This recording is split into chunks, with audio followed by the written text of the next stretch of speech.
Les agents d'intelligence artificielle, eh bien, ils sont là.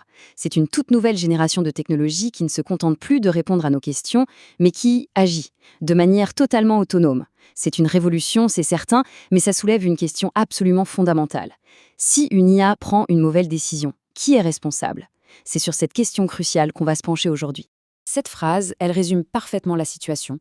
D'un côté, on a la promesse d'une efficacité, d'une productivité incroyable, et de l'autre, des questions qui donnent le vertige sur le contrôle, la gouvernance. C'est ce grand écart immense entre le potentiel et les risques que l'on va explorer ensemble.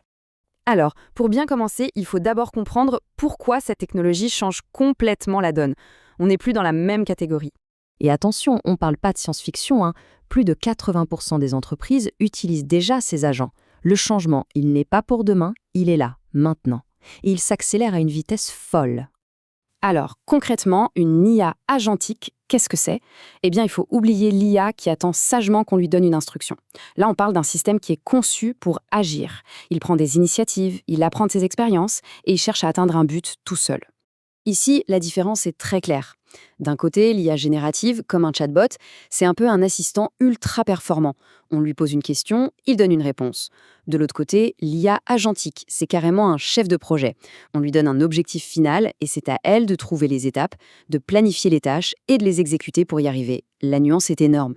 Mais alors, comment elle fait ça? Grâce à plusieurs capacités clés. Elle peut planifier des actions complexes, elle a une mémoire pour se souvenir de ce qui a marché ou pas, et surtout, elle peut utiliser des outils externes comme des bases de données ou des API. Et c'est ça la vraie révolution. C'est ce qui lui permet de passer de la simple information à une action concrète dans le monde réel. Évidemment, cette capacité à agir seule est extrêmement puissante. Mais c'est aussi là que les choses se compliquent. C'est une véritable arme à double tranchant. C'est tout le dilemme de l'autonomie. En fait, l'autonomie, c'est une échelle. On commence tout en bas avec des automatisations très simples, basées sur des règles fixes, et on monte petit à petit jusqu'à l'objectif ultime, des agents complètement autonomes. Bon, ça, on n'y est pas encore, c'est théorique. Mais le point crucial à retenir, c'est que plus on monte sur cette échelle, plus le contrôle humain direct diminue. Et justement, cette perte de contrôle nous met face à deux problèmes gigantesques, qui sont au cœur des défis de gouvernance. Les biais algorithmiques et le fameux effet de la boîte noire. L'expression boîte noire, elle est parfaite. On voit très bien ce qui entre dans le système, la donnée, et ce qui en sort, la décision. Mais tout ce qui se passe entre les deux, le cheminement de pensée de la machine, le pourquoi de sa décision, ça reste bien souvent un grand mystère. Et c'est là que le bas blesse. Parce que si on ne peut pas expliquer pourquoi une IA a fait un choix, comment est-ce qu'on peut lui faire confiance? Comment peut-on vérifier qu'elle n'a pas été manipulée? Et surtout, comment corriger une erreur si on ne sait même pas d'où elle vient? C'est un obstacle majeur à une adoption saine et sécurisée. Le deuxième risque, tout aussi grave, c'est le biais. Une IA, c'est comme un élève, elle apprend de ce qu'on lui donne. Si les données qu'on lui fournit pour s'entraîner sont pleines de nos préjugés, de nos stéréotypes, eh bien l'IA va les apprendre. Pire, elle va les considérer comme des vérités absolues et les amplifier à une échelle industrielle. L'exemple d'Amazon est un cas d'école. Ils avaient créé une IA pour les aider à trier des CV. L'IA a analysé des années de données de recrutement, elle a constaté que les hommes étaient plus souvent embauchés pour des postes techniques et elle en a conclu, toute seule, que les CV de femmes étaient moins pertinents. Elle a donc commencé à les pénaliser systématiquement. C'est la parfaite illustration du danger. Biais, boîte noire, tout cela nous ramène inévitablement à la question. Quand l'un de ces systèmes autonomes cause un préjudice, un dommage, au final, qui doit rendre des comptes? Posons la question directement. Une voiture autonome grille une priorité et provoque un accident. Un agent IA de trading panique et fait s'effondrer une action.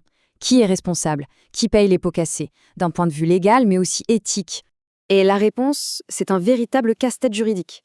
Est-ce que c'est le développeur qui a codé l'algorithme? L'entreprise qui utilise l'agent? L'utilisateur qui lui a fixé l'objectif? En fait, la responsabilité se dilue tellement tout au long de la chaîne que le plus grand risque, c'est de se retrouver avec un vide où plus personne n'est vraiment responsable. Bon, le tableau peut sembler un peu inquiétant. Mais alors, que fait-on? Face à ces défis, comment est-ce qu'on tente de reprendre le contrôle? Aujourd'hui, la riposte s'organise principalement sur 3 fronts. Le premier front, c'est la régulation, la loi. Et là, l'Europe a été pionnière avec son AI Act. L'approche est assez intelligente. On classe les systèmes d'IA par niveau de risque. Certains usages, comme la notation sociale, sont jugés inacceptables et donc purement et simplement interdits. Pour les systèmes à haut risque, tout ce qui touche au recrutement, à la justice, à la santé, les obligations sont draconiennes. Transparence totale, supervision humaine obligatoire, audit régulier.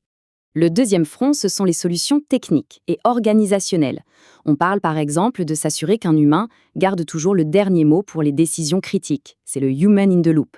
On travaille aussi d'arrache-pied sur des IA explicables, dont le but est précisément d'ouvrir cette fameuse boîte noire. Et bien sûr, en interne, les entreprises mettent en place des comités d'éthique pour superviser tout ça. Au final, l'objectif n'est pas du tout de mettre un frein à l'innovation, bien au contraire, l'enjeu, c'est de la piloter. C'est de réussir à trouver cet équilibre subtil entre encourager le progrès technologique et construire en parallèle des garde-fous suffisamment solides pour qu'on puisse avoir confiance. Et cela nous laisse avec une toute dernière question, une question un peu vertigineuse pour conclure.